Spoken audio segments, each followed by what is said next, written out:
그때 대제사장 엘리야십이 그의 형제 제사장들과 함께 일어나 양문을 건축하여 성별하고 문짝을 달고 또 성벽을 건축하며 망대에서부터 하나넬 망대까지 성별하였고, 그 다음은 여리고 사람들이 건축하였고, 또 그 다음은 이므리의 아들 삭불이 건축하였으며, 어문은 하스나의 자손들이 건축하여 그 들보를 얹고 문짝을 달고 자물쇠와 빗장을 갖추었고, 그 다음은 학코스의 손자 우리아의 아들 무레못이 중수하였고, 그 다음은 무세사벨의 손자 베레가의 아들 무술람이 중수하였고, 그 다음은 바하나의 아들 사독이 중수하였고, 그 다음은 드고아 사람들이 중수하였으나 그 귀족들은 그들의 주인들의 공사를 분담하지 아니하였으며.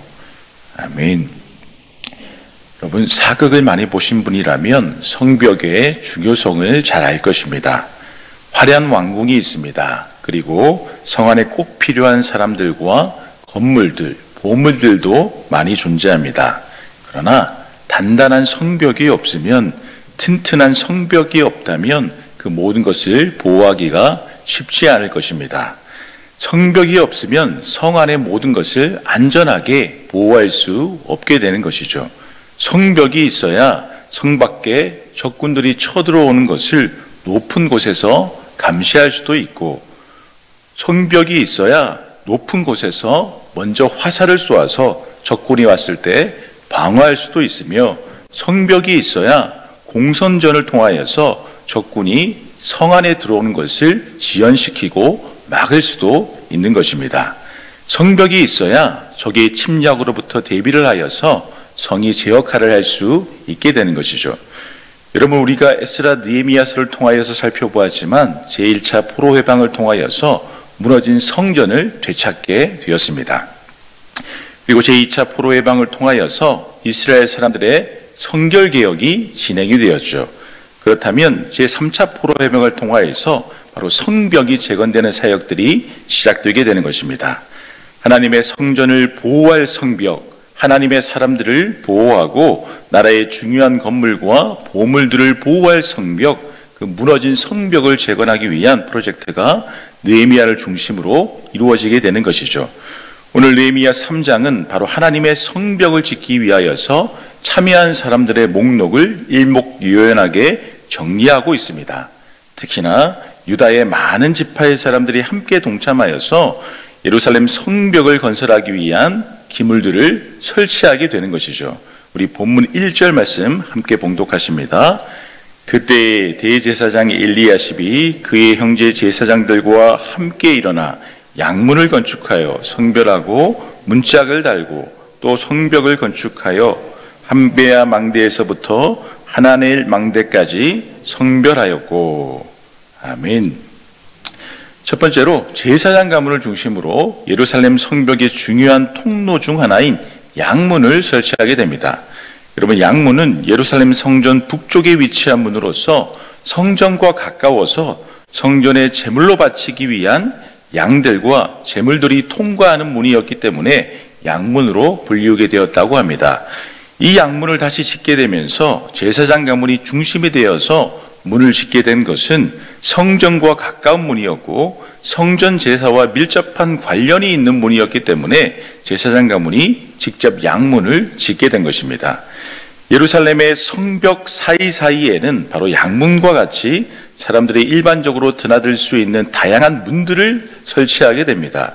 그리고 본문 2절을 보시면 여리고 사람들과 이므리의 아들을 중심으로 성전 북쪽에 위치한 양문으로부터 서쪽으로 향하는 성벽을 이어서 짓게 됩니다. 바로 다음 문이 등장할 때까지의 성벽을 연결하고 쌓게 되는 작업들을 하게 되는 것이죠. 오늘 에스라 3장은 이렇게 전체적으로 유다의 여러 문파의 사람들이 성문을 만들고 그리고 문들을 이을 성벽을 세우면서 다 함께 성벽을 재건하는데 한 마음으로 협력하는 모습이 등장하게 되는 것입니다. 그리고 본문 3절을 보시면 이제 양문 다음에 어문을 하스나의 자손들을 중심으로 건설하게 됩니다. 어문을 건축하여서 그 들보를 얹고 문막을 달고 자물쇠와 빗장을 가져와서 바로 어문을 달게 되는 것입니다. 어문은 다윗이 예루살렘의 도읍을 정하고 성을 쌓았던 시절부터 있었으며 예루살렘의 중요한 출입구 중에 하나였다고 합니다. 어문이라는 이름은 당시 사람들이 생선을 팔러 나왔던 어시장이 바로 이 문 옆에 위치해 있어서 비롯되었다고 합니다. 이렇게 어문을 설치하는 작업들을 하고 4절과 5절을 통하여서 또 다른 문과 이어지는 성벽을 계속적으로 건축하면서 다음 문, 옛문에 이르기까지 또 성벽과 성문을 계속적으로 연결하여서 짓게 되는 것입니다. 이러한 성벽 재건의 역사가 에스라 3장 1절부터 32절까지 계속 이어지게 되는 것입니다. 그리고 에스라 3장에 나오는 성벽 재건이 전체적으로 완성된 성벽 그림을 보면 마치 꽃다발 모양의 성벽을 유다의 사람들은 나중에 최종적으로 완성하게 됩니다. 그래서 10개의 문이 성벽으로 이어져 있는 꽃다발 모양의 예루살렘의 성벽을 완성하게 되는 것입니다. 바로 본문 1절의 양문에 이어서 3절의 어문, 6절의 옛문, 13절의 골짜기문, 14절의 분문, 15절의 또한 샘문, 26절의 수문, 28절의 마문, 29절의 동문, 31절의 함입간문 등 성벽을 재건하면서 성벽 사이사이에 사람들이 성을 드나들 수 있는 문들을 함께 건설하게 되는 것입니다. 이 모든 작업들을 느헤미야 3장에 등장하는 많은 사람들이 함께 성실히 협력하여서 작업을 하게 되는 것입니다. 성벽 재건의 비전을 하나님께 받은 느헤미야를 중심으로 많은 사람들이 협력하여서 하나님의 성전을 지킬 성벽을 재건하게 되는 것이죠. 혼자만의 힘의 능력이 아니라 소수의 능력이 아니라 많은 사람들이 협력하고 도와주어서 하나의 비전으로 힘을 합치게 될 때 하나님의 사역이 완성되는 것을 우리는 오늘 본문을 통하여서 확인할 수 있게 되는 것입니다. 여러분, 무너진 성벽을 재건하는 것처럼 하나님의 중심이 되는 교회의 사역은 다 마찬가지 아니겠습니까? 아무리 뛰어나고 놀라운 지혜를 가진 사람이 있다 할지라도 혼자서 모든 일을 할 수 있는 사람은 아무도 없습니다. 혼자서 모든 사역을 감당할 수 있는 사람은 아무도 없다는 것이죠. 서로서로 교회는 협력하여서 하나님의 사역을 감당하는 것이 너무나 필요하다는 것입니다. 교회 공동체의 리더를 중심으로 하나님의 뜻에 합당한 비전을 세움으로 말미암아 한 사람 한 사람 맡은 바 역할을 잘 감당할 때 하나님의 교회는, 하나님의 뜻과 비전은 반드시 이루어지는 것입니다.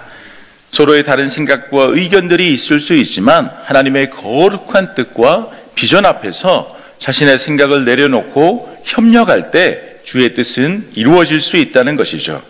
바라옵기는 우리 교회도 담임 목사님을 중심으로 양일교회에 주신 하나님의 비전을 중심으로 하나로 뭉칠 수 있는 우리가 될 수 있기를 바랍니다.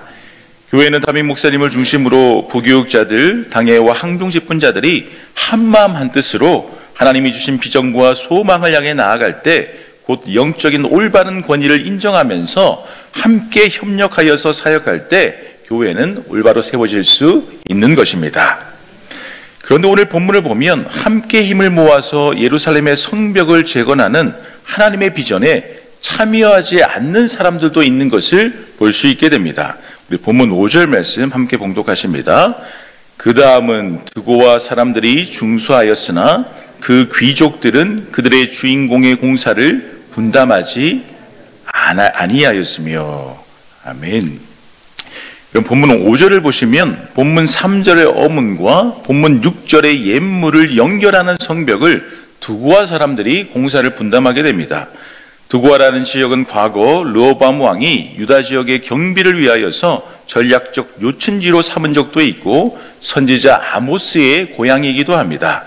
그래서 드고아 지역의 많은 사람들이 성벽을 재건하는 데 참여하였는데 그 중에서 드고아 지역의 귀족들, 드고아 지방의 고위층 사람들이 성벽 재건의 역사에 참여하지 않았음을 우리는 말씀을 통하여서 확인할 수 있게 됩니다. 드고아 지방의 일반 사람들은 대부분 느헤미야의 방침에 순종하여서 자신들에게 주어진 구역의 성벽을 재건하였는데 유독 고위 관직자들이 참여를 하지 않았다라고 하는 것입니다. 여러분, 그렇다면 그들은 왜 하나님이 일으키신 성벽 재건에 참여하지 않았을까요? 그 이유는 느헤미야 2장과 4장에도 등장하지만 산발락과 도비야와 게셈 등 사마리아인과 이방인들로서 예루살렘에 영향을 줄 수 있는 성전 재건을 방해하는 세력들의 악한 영향력이 미치고 있었다라고 하는 것을 우리는 생각해 볼 수 있을 것입니다. 이방인들로서 영향력 있는 인물들이 유다의 사람들에게 나쁘게 접근하여서 성벽을 재건하는데 하나로 뭉치려고 하는 유다의 백성들을 방해하는 모습이 보이고 있는 것이죠. 특히나 이 사건뿐만 아니라 오늘 본문 1절을 보시면 대제사장 엘리야십 가문 중에 한 제사장은 나중에 느헤미야서를 확인하게 되면 성벽 재건을 방해하는 사마리아 사람 산발랏의 딸과 결혼을 하게 됩니다. 그래서 나중에 그 사실을 알게 된 느헤미야는 하나님의 말씀을 어기고 제사장 가문이 이방인의 피가 섞인 사마리아 사람과 결혼한 제사장을 예루살렘에서 축출하게 되는 사건 또한 벌어지기도 합니다. 그뿐만 아니라 엘리야십 제사장은 산발랏의 영향을 받아서 나중에 이방 암몬 사람 도비야를 위하여서 성전 창고 지역에 특별한 처소를 마련해 준 일로 인하여서 느헤미야의 분노를 사게 됩니다. 그래서 그 사실을 뒤늦게 한 느헤미야는 이방 사람 도비야를 하나님의 성전 가운데에서 축출하는 사건 또한 벌어지게 되는 것입니다. 그리고 성전 창고 지역에 다시 성전을 위한 자재들과 기물들을 설치하면서 성전 안에 이방인이 거하는 것을 분명히 막게 되는 말씀들도 등장하게 되는 것이죠. 여러분, 하나님의 뜻에 많은 사람들이 순종하여서 무너진 성벽을 아름답게 재건하는 중에 이러한 부정적인 사건들이 우리에게 말씀하여 주고 있는 것은 무엇일까요? 하나님의 거룩한 사역 앞에서 사탄의 공격이 있을 수 있다는 것입니다. 하나님의 사역에 협력하지 않고 부정적인 태도로 일관하는 사람들도 있을 수 있다는 것이죠. 또한 하나님의 사역에 거룩하게 동참하였지만 점점 변질되어가는 사람들도 나타날 수 있다는 것입니다. 그래서 다시 하나님의 말씀에 불순종하고 다시 이방 사람들의 악한 영향력이 이스라엘 공동체에 퍼지게 되는 잘못된 결과들도 나타나게 되는 것이죠. 사랑하는 여러분, 우리는 신앙생활을 하시면서 우리의 마음을, 우리의 말과 행동과 신앙을 잘 점검해야 할 줄 믿습니다. 하나님의 뜻에 순종하여서 하나님의 영광을 위한 일에 거룩하게 쓰임 받아야 되는데 오히려 하나님의 뜻에 불순종하고 나도 모르게 사탄의 도구로 사용되고 있는 것은 아닌지 우리는 우리의 믿음을 매일매일 점검해 보아야 할 것입니다. 특히나 하나님의 영광을 위하여서 교회 공동체가 함께 협력하여서 사역을 하는 것이 있다라고 한다면 우리는 열심히 함께 동참하여서 그 사역들을 감당해야 할 것입니다. 신앙은 지극히 개인적일 수도 있지만 그에 못지않게 신앙은 너무나 공동체적인 것일 수도 있기 때문에 우리는 우리에게 허락하여 주신 믿음의 공동체인 양일교회의 사역에 함께 동참하여서 하나님의 영광을 위한 일에 함께 사역해야 할 것입니다. 세상 달력으로는 연말이자 교회력으로는 새로운 2026년입니다. 우리 모두 한 해의 정리와 한 해의 시작을 대강절의 주인이신 예수님과 함께함으로 주님의 말씀에 더욱더 함께함으로 주님의 은혜로 더욱더 충만하여져서 하나님의 사역에 귀하게 동참할 수 있는 저와 여러분들이 될 수 있기를 간절히 소망합니다. 하나님, 날씨가 춥고 또 눈이 쌓여서 얼어져 있지만 그래도 하나님께 기도하기 위하여서 하나님께 예배하기 위하여서 추운 날씨를 또 뚫고 이렇게 주님 앞에 나와서 말씀을 듣고 찬양하며 기도할 수 있게 하여 주시니 감사를 드립니다. 때로는 세상 가운데 고난이 있을 수 있고 어려운 일들이 있을 수 있지만 그래도 우리가 더욱더 주님께 집중하며 함께 하나님의 사역을 감당할 수 있는 우리가 될 수 있도록 인도하여 주시옵소서. 특히나 이제 연말과 또한 교회력으로는 새로운 2026년을 또 새롭게 시작하는 그러한 대강절의 시점을 우리가 보내고 있습니다. 더욱더 주님께서 우리를 위하여서 사랑을 베풀어 주신 것, 주님께서 우리를 위하여서 정말 십자가를 지신 것, 그 주님의 사랑, 주님의 은혜를 더욱더 기억할 수 있는 우리가 될 수 있도록 인도하여 주시옵소서. 그래서 더욱더 2026년도에는 하나님의 사역에 동참할 수 있는, 함께 동참할 수 있는 우리가 될 수 있도록 인도하여 주셔서 더욱더 하나님께 영광 올려드리고 하나님을 기쁘시게 하며 이웃들과 주님의 사랑을 함께 나눌 수 있는 우리 모두가 될 수 있도록 하나님 인도하여 주시옵소서. 감사를 드리며 예수님의 이름으로 기도드립니다. 아멘.